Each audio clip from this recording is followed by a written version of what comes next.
आप सभी का होम साइंस क्लासेस में स्वागत है। आज का हमारा टॉपिक है मानव पाचन तंत्र के बारे में। हम पाचन तंत्र के बारे में जानेंगे, ठीक है। लेकिन आज का वीडियो सिर्फ इतना है पाचन तंत्र के अंगों के बारे में, ठीक है।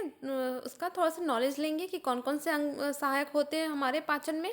उसके बारे में एक एक करके हम नेक्स्ट वीडियो में इसको बताएंगे। तो पहले हम जानेंगे पाचन तंत्र क्या होता है।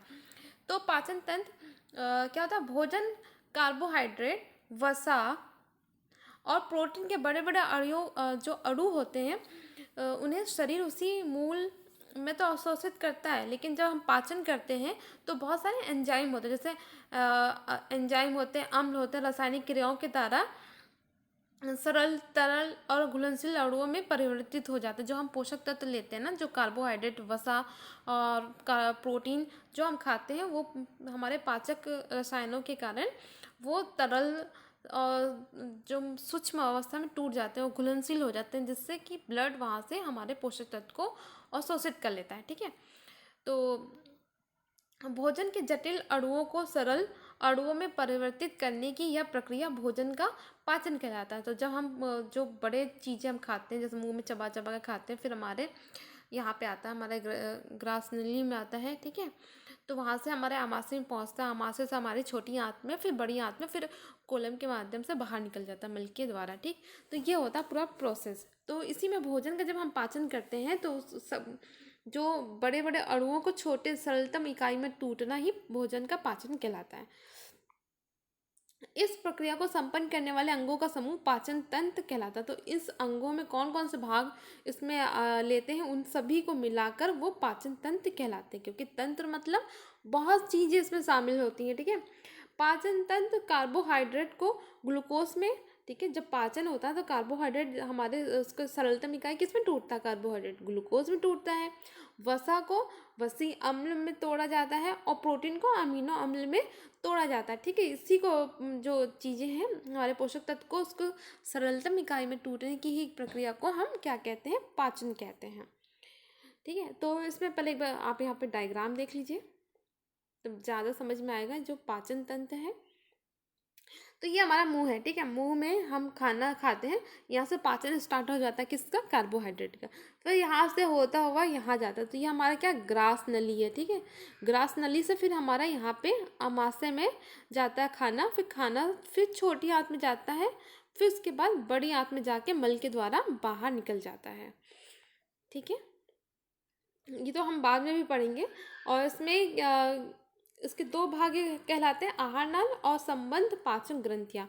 तो यहाँ पे एक चार्ट है, यहाँ से देखिए, आपको बहुत अच्छे से समझ में आएगा,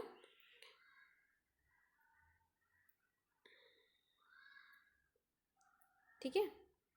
तो ये चार्ट है मानव पाचन तंत्र का। तो इसको दो भागों में, वर्गों में बांटा गया। एक आहार नाल, जिसमें हमारा भोजन अलग अलग जगह से जाता हुआ, जहाँ जहाँ भोजन जाता है वो हमारा आहार नाल कहलाता है। और जो संबंध पाचक ग्रंथियाँ, जिससे हमारा एंजाइम निकलता है सब कुछ, वो हमारी ग्रंथियाँ अलग होती हैं। तो पहले आहार नाल के बारे में जानेंगे। तो इसमें हमारा मुख आता है, जिसमें भोजन पहले मुख में जाता है, फिर ग्रास नली में जाता है, फिर आमाशय में जाता है, फिर आंत में जाता है, छोटी आंत, उसके बाद बड़ी आंत, ठीक है। इसको एक एक करके जानेंगे। जो हमारा मुख गुहा है, ठीक है। मुख गुहा में क्या है?